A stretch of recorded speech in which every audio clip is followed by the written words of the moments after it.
Instructional rounds is being embraced today by school districts across the United States and around the world. While the ideas of using classroom observation to improve instruction is not exactly new, the finer points of this approach to school improvement are: the process of instructional rounds was developed by Harvard Graduate School of Education, Professor Richard Elmore and his colleagues Elizabeth City, Sarah Fiarman, and Lee Titel, as described in Instructional Rounds in Education, a network approach to improving teaching and learning. Harvard Education Press, 2009. The authors based the idea on the professional practice of medical rounds used by doctors in teaching hospitals. Medical rounds is a teaching and learning process by which attending doctors lead groups of residents and specialists to patients' bedsides to interview, observe, and analyze the available medical data before they develop a plan together for treatment. As a tool for the teaching and learning of new doctors in the shared culture and practice of medicine, and as a method of institutional self-improvement, medical rounds has long served the profession well. This is the idea instructional rounds has borrowed to help districts self-improve. Networks of educators gather specific non-judgmental classroom observations on school self-identified problems of student learning to make and implement recommendations for large-scale improvement. Instructional rounds attempts to bring rigor to school improvement not by blaming teachers, but by focusing on the learning of top-to-bottom leadership, the folks most able to affect change. It does this by bringing school and district leaders, teacher leaders, as well as union heads, principals, district-level leaders, and superintendents together into the classroom to take a close look at teaching and learning. It creates a way for them to work together to understand what aspects of the instructional core need fixing, and then how to make this change happen across classrooms, schools, and districts at scale. The process offers a far more ambitious and hopeful approach to learning improvement than approaches that focus on one teacher or even one school at a time. Instructional rounds is essentially about adult learning. It raises questions about the professional culture and practice of educators at all levels of a school system, forcing conversation about how we as educators can ask students to do critical thinking when we are rarely applying it to ourselves. By helping us figure out and describe what good teaching and learning look like, instructional rounds helps us uncover ways that we can support each other to get there. As a systematic improvement strategy, instructional rounds is a seemingly simple idea that is subtle, yet deceptively complex to put into practice. As a form of shared inquiry, instructional rounds may be difficult to understand at first, but once integrated into practice, it can be transformative. Essential to this transformation is the thoughtful support and firm guidance of a skilled facilitator to make sure that network members develop the necessary culture and practice that lead to real improvement. As an experienced facilitator, but also as someone who has worked with instructional rounds in a variety of roles, I offer this book in the hope that it will provide those charged with leading instructional rounds the support and guidance they will need to facilitate with knowledge and confidence. My first experience with instructional rounds. I was first exposed to instructional rounds when I was serving as superintendent of schools in Cambridge, Massachusetts. At the time, the district was burdened by multiple problems and was spending well above the state per pupil average while achieving well below the state average in student test scores. Our district needed to think about how to improve teaching and learning in broadly systematic ways. At this time, I was attending monthly superintendent roundtables led by our neighbors at the Harvard Graduate School of Education. Elmore and his colleagues were focused on finding ways to help educators develop the same kinds of critical thinking skills and concepts and the understanding we were hoping to instill in our students. Concerned about school leaders who knew they had problems with teaching and learning but didn't know what to do about it, Elmore was looking at how to get them the training skills and knowledge they needed for figuring out what was not working and fixing it. He was exploring an early iteration of instructional rounds as a way to improve adult learning through building a community of practice, a way to collaborate, looking around at what was happening within the instructional core of teacher, student, and content for clues about how to do better at engaging all students with challenging content. Building a network. After one of these meetings, I asked him about creating a Cambridge School District team of central office educators and school principals to investigate how we could come together as a leadership group to engage in a shared understanding of effective teaching and learning to improve student outcomes. We both understood that skilled facilitation would be critical to the success of this work. This led us to launching the Cambridge Leadership Network, which was composed of principals from each of our 15 schools, some central office staff, the high school's deans of instruction, Paul Toner as president of the Teachers Union, and me as superintendent. All of us were led by Elmore and his colleagues, city and firemen, about 30 people in all. Our mission was to do whatever it took to improve student learning. As my first experience with instructional rounds, the work was compelling and fascinating, and as well as thrilling. We began by learning about the critical instructional core, namely the interaction of teacher and student in the presence of content, an interaction that gets played out in the work that students do, and went on to relearn how we observe in classrooms to be objectively descriptive and to examine and analyze what we saw. We were soon on our way to developing a practice for understanding what was happening in the classrooms, but still had not yet sufficiently connected the work of our school data teams to daily practice in ways that could help us improve. We began to target critical questions of student learning in order to engage in more purposeful classroom observation as a way to define problems of practice. This helped us better understand the cause and effect relationships between our professional practice and student learning. In light of what we learned, we as a school district reconsidered, reconceived, and reconstructed our organization and our professional lives. Moving from rounds to implementation. Our rounds work changed our school improvement planning. The network members benefited from what we had learned in each other's schools as we transformed a collection of competing schools fighting for financial resources into a school district collectively responsible for the learning of all students. We began budgeting on the basis of improving student learning across the system instead of competing for per-school allocations. As a school district, we became more transparent in all that we did by virtue of a shared network language and a culture of increased respect among colleagues. We completed 7 rounds per year, and it was not until the second year, that we realized how much we had changed individually and as a network. The Harvard team, as we called them, guided and nurtured our development by creating activities that pushed us to learn more about what was taking place in our schools and to rethink what we were doing. The team raised questions for which we had no immediate answers. These questions, however, helped shape our agenda for network learning through our rounds. Our facilitators' support, enthusiasm, and confidence in our progress led us to eventually own the work and continue it years after our formal relationship with the Harvard team ended. The first 2 years of external facilitation from the Harvard team were followed by 2 more years of internal facilitation from our Deputy Superintendent of Schools, Carolyn Turk, and various co-facilitators. In addition to being a rounds participant during that time, I was refocused as a superintendent on directing the reconstructing of the school system to improve learning at scale.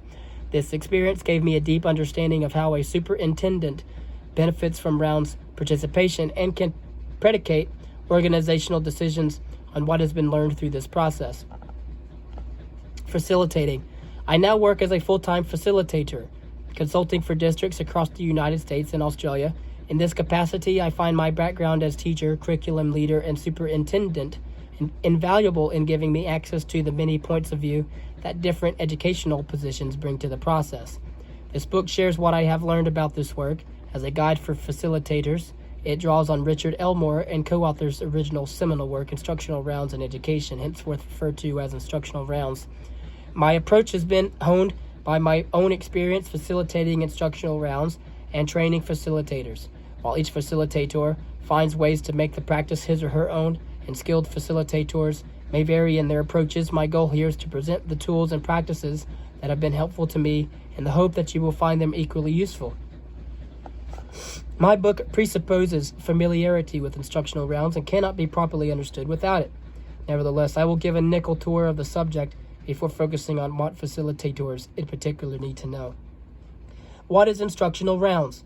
Instructional rounds is a collegial, network-based approach to improving teaching and learning. This approach, based on observations in the classroom, results in recommendations for improved student learning.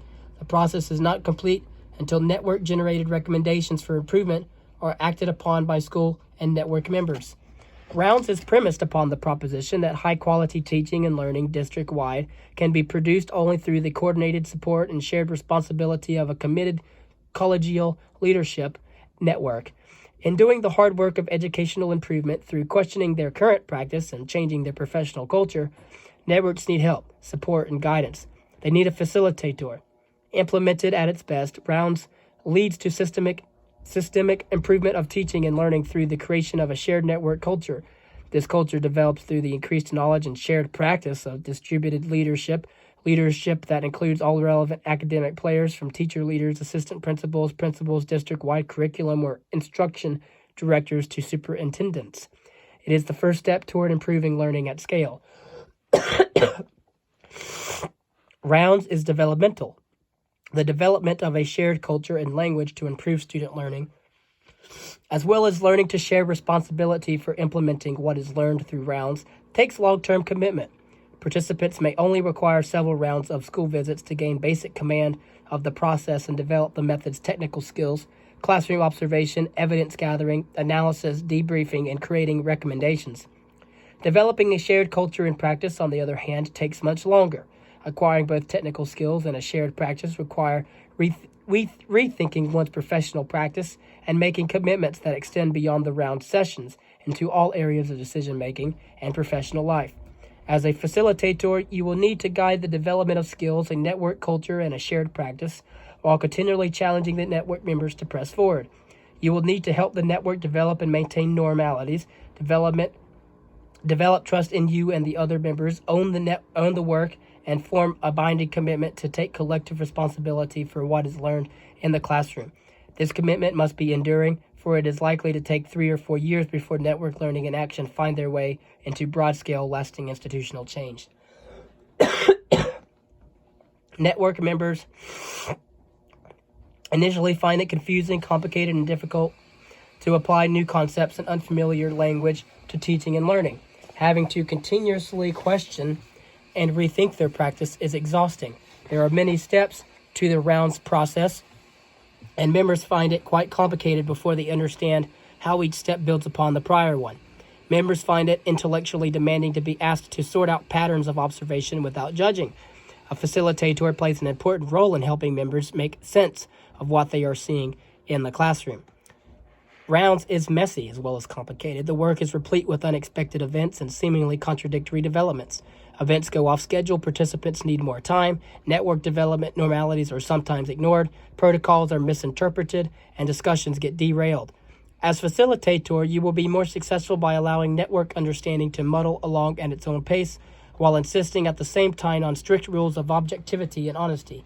The work can generate difficult emotions and members asked to think critically about their day-to-day work practice. Many may feel defensive, even embarrassed about work they once thought was fine. Members are going to need your support as they struggle to leave behind old professional habits, just as they will rely on your help in the face of work that can be messy, complicated, and confusing. You are their guide through these challenges, and in this, protocols are your friend. A brief overview. This step-by-step guide in this book will explain the aims of facilitation at every stage of the work, address questions and points of confusion experienced by facilitators and network members, and offer advice on how to become a skilled rounds facilitator of a productive network. It will discuss the facilitator's role and job functions, outline protocols and activities for conducting rounds sessions, provide support and presentation materials, and finally detail instruments useful for assessing network progress. This book is intended for educators of all levels interested in what is involved in facilitating instructional rounds networks. The chapters are introduced in the same chronological sequence that a facilitator would use to conduct a rounds session for a newly formed network. They can broadly be divided into 4 sections: anchoring facilitation, pre-rounds work, facilitating school rounds visits, implementing the work. Anchoring facilitation. Chapter 1 explains that you need to consider several things in meeting with a district hiring authority before signing on to the job. If you do sign on, there is much you need to know about your role and the job functions. Key among these is the kind of network you will be working with. I describe some of the key concepts of effective facilitation. Pre-rounds work. Chapter 2 helps facilitators to convene a first meeting with a host school in preparation for a rounds visit. An agenda for the host school meeting is provided, as well as a model classroom visit schedule and tips on helping the host school develop a problem of practice to guide the rounds visit work. Chapters 3 and 4 discuss the network training session, including a template for a letter of introduction and an invitation to this first network meeting, as well as an agenda for this 2-day in-service. The 2 chapters cover the day-long exercises and the background theory behind many of these activities. The details within these chapters should provide most of the tools facilitators need to gain the confidence to eventually make the work their own. Facilitating school rounds visits. Chapter 5 begins with directions and materials for facilitating a school rounds visit, including an agenda and a description of your role and duties during this on-site visit. Chapters 6 through 8 detail the specific process and protocols for analyzing the observational notes collected during the classroom visits and developing the next level of work. Implementing the work. Chapter 9 provides guidance on a facilitator's ongoing work to promote school improvement and professional change after these rounds visits have ended. This is when the real work of implementation and improving student outcomes begins. The facilitator's job is to help network members think through how this work connects to school and district-wide outcomes, as well as how to overcome obstacles to change. A final word. Much of the material for this book comes from my work over the past years facilitating rounds across the United States and Australia. I have worked with single schools, small school districts in New England, medium-sized to large school districts from California to New Jersey, and very large regional systems in Australia. This book benefits from what I have learned from literally thousands of feedback submissions solicited from participants on both continents at all points in the process to understand what help they found most useful. I have also learned much in following these same districts over time. The work of facilitating rounds is challenging and requires a sense of urgency, coupled with confidence in the process and a belief in network learning. It demands flexibility and agility. Some of the most important aspects of the work of a facilitator involves being alert and responsive to network needs in its role as a force for change. When I began work as a facilitator, it was before Instructional Rounds was written. I remember being relieved and grateful at how freely the Harvard team shared their documents, presentations, and other material. Instructional Rounds as a method for school improvement can be powerfully effective. For this reason, Elmore and his colleagues would like to see its ideas shared as much as possible. I have the same intent. This book is designed as a next iteration, a kind of roadmap of the work. In this spirit, the book is focused on the work of the guide, the facilitator. While any network member might find it helpful, it is written with the facilitator in mind. I have tried to clearly define the facilitator's role and job functions at every stage of the work, attempted to anticipate the potential questions and points of confusion often experienced by network members and facilitators, and aim to be as helpful as possible by including support material, presentation examples, procedural protocols, activities for conducting sessions, activities, and assessment instruments for evaluating the network's progress. Facilitating in rural, suburban, and urban settings with varying degrees of school autonomy and district administrative structures has broadened my perspective and helped me to distill my own practice. I have learned much about what makes effective facilitation by guiding some 30 on-site facilitators and co-facilitating with many. A number of times I wished I could have begun the work by handing them some kind of how-to book to help them assist others to supplement what they may have learned already from instructional rounds. This book is a result of that desire. I hope you find it useful.